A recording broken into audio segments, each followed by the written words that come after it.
Step right up and hear the story of Count Tuya, the man who is the stuff Indiana Jones' dreams are made of. Practicing archaeology as an adventure rather than an academic discipline, the Italian count began exploring the jungles of South America in the early 1960s in an attempt to find traces of a pre-Columbian culture, which he believes accounts for the common heritage of most indigenous peoples.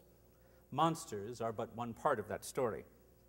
Known in various parts of the continent as los monos grandes, the giant apes, Tuya speculates that the South American race of Big Feet possesses a culture, uses tools, and perhaps provides the keys to unlocking the mystery of the birth of American civilization in general. He feels that the creatures are not human, neither are they fully animal, and such a mysterious essence and lineage only adds to the intrigue and the anxiety when they're near. Late in 1970, Tuya had a particularly intriguing adventure, an encounter, there really is no other word, in the Guacamayo mountain range of South America. The land is the territory of the Aucas, an indigenous people who tell stories of beasts in the jungle and whose tribal shaman told Tuya and his assistant Osvaldo of a cave that might help them in their quest. They left early in the morning, following the directions of the shaman, passing through a low, dark canyon without a map. With each hour, the foliage grew deeper, and by early afternoon, the rain came so heavily that any sign of a trail disappeared. The two men stopped with their horses in an area they hoped was near the cave. They ate sardines, rested, and then continued their search on foot. At 3:30 p.m., they discovered the cave just as the shaman had described it. It was 100 feet above them, and they began their ascent of the cliff with great anticipation. When they finally reached the mouth, they noticed something strange. The opening, it appeared, had been carved, constructed rather than naturally formed, in a trapezoidal shape with straight, smooth lines. The opening was smaller at the top than at the bottom, but it was still large, at least 20 feet high. The light fell into the hole in the mountain for about 50 feet, but it was clear that the cavern was much deeper. Luckily, the men had flashlights, and they decided to enter. Passing from the light into the dark, the cave was silent. Not even the sound of the rain filled the space, and it now became apparent that what they had thought to be a cave was actually a tunnel. 150 feet deep into the mountain, the rock walls became smooth. The flashlights strained to illuminate more of the passageway, but their bulbs were nearly overcome by the darkness. Pushing a few feet ahead, things began to change. Dim tracks appeared in the dirt, heavy impressions along the ground. A thick scent filled the passageway, a smell of animals. And then the tunnel forked, with a passage to the right leading off into the shadows, taller and wider than the main tunnel straight ahead. Osvaldo broke the silence and began muttering to himself. They could no longer see the sunlight or sense any trace of the outside world. Tuya took the lead, turning to the right, and with his hand touching the smooth wall, he continued a slow walk deeper into the mountain. They traveled another 250 feet, and the passageway forked again. This time, the main tunnel continued only a few more steps and emptied into a large chamber, while a second tunnel split off to the left and again disappeared into darkness. Tuya entered the chamber, and Osvaldo followed. The ceiling was not visible. The flashlights could not illuminate the distant rock, and the men knew that they had reached a point to rest and collect their thoughts. Apprehensive, they smoked a cigarette and for the first time began talking about their experience. The Count began tracing the outline of a crude map of the cave and its passageways on a thin sheet of paper. To map the darkness was to overcome it. The anxiety slowly turned into calmness. It was then that the screaming began. From high above them, and at the same instant from all around them, a shriek, a scream, a roar enveloped the men, bouncing off the walls of the cave and growing in intensity. They dropped their flashlights and cigarettes and backed toward the passageway through which they'd entered a few minutes before. Osvaldo grabbed Tuya's arm just as a boulder fell from the ceiling, smashing into the ground where the cigarettes lay. Now several boulders began falling, as if someone were throwing them from high up in the cavern chamber. The men were frozen, statues of fear, when across the beams of the still shining flashlights a large figure crossed. A creature, perhaps several, rushed toward the men. Tuya jumped, falling into the passageway and grabbing loose stones, perhaps with instinctual hopes of protecting himself. Osvaldo was still in the chamber, but the shadowy image of the huge creature rushing toward him had brought him to life, and he screamed and fired his rifle out and up into the cavern. The roaring echoed, punctuated by the sound of the boulders as they fell to the floor, close now to where the flashlights lay, where Osvaldo stood. Tuya struggled to his feet and began running out, wishing for daylight. Osvaldo followed, aimlessly firing the last of his rounds behind him as he rushed through the passageway. The screaming continued. The pursuit continued. The men could feel the presence of the creatures behind them in relentless chase. It was unclear whether their hearts had stopped beating or whether they were beating so hard and fast there were no separate beats yet to be felt. Their hands stretched before them in the darkness as they stumbled and ran through the tunnel. Whatever was behind them was closing in. And then the men reached the entrance to the cave, emerged into the light, and as suddenly as it had begun, the sound of the boulders and the roars disappeared. The creatures did not continue their chase beyond the mouth of the cave. To be safe, Tuya and Osvaldo ran down the cliff to their horses and raced away. Tuya glanced at his watch and noted that it had been 55 minutes since they had first discovered the tunnel. Nearly 3 hours later, the men slowed their horses and ended their retreat. Osvaldo's dark hair was said to have streaked white, his eyes scarred with fear. Tuya realized that he still had hold of one of the loose rocks that he had grabbed after falling on the cavern floor, and when they stopped, he unclenched his fist and discovered that what had felt like a rock was actually a carved stone, an amulet in the shape of an ornamental axe with a face formed in the center. Later, Osvaldo finally showed signs of calming down as Tuya passed the night telling him stories of similar encounters he had had throughout the continent, even up into the United States and Canada. Together, they wondered aloud about the nature of the carved stone.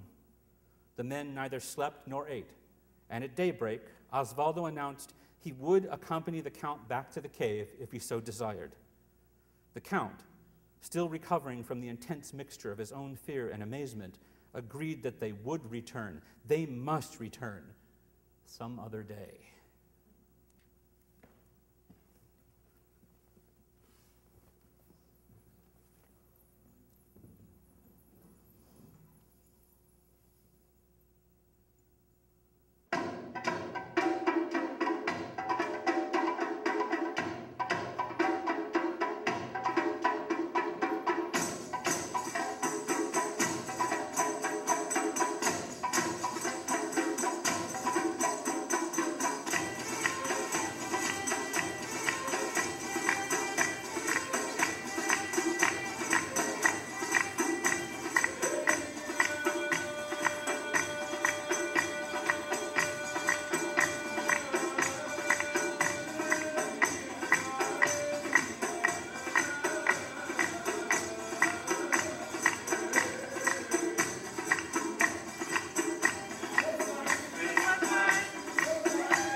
Step right up.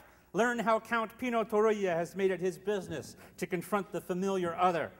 But know that there are thousands more with tales of equally disturbing and intriguing encounters. Indeed, Bigfoot is everywhere, playing a role in Spanish, Russian, African, and gypsy narratives. The latter, a culture that, much like the belly dance that grew out of it, crosses innumerable boundaries itself.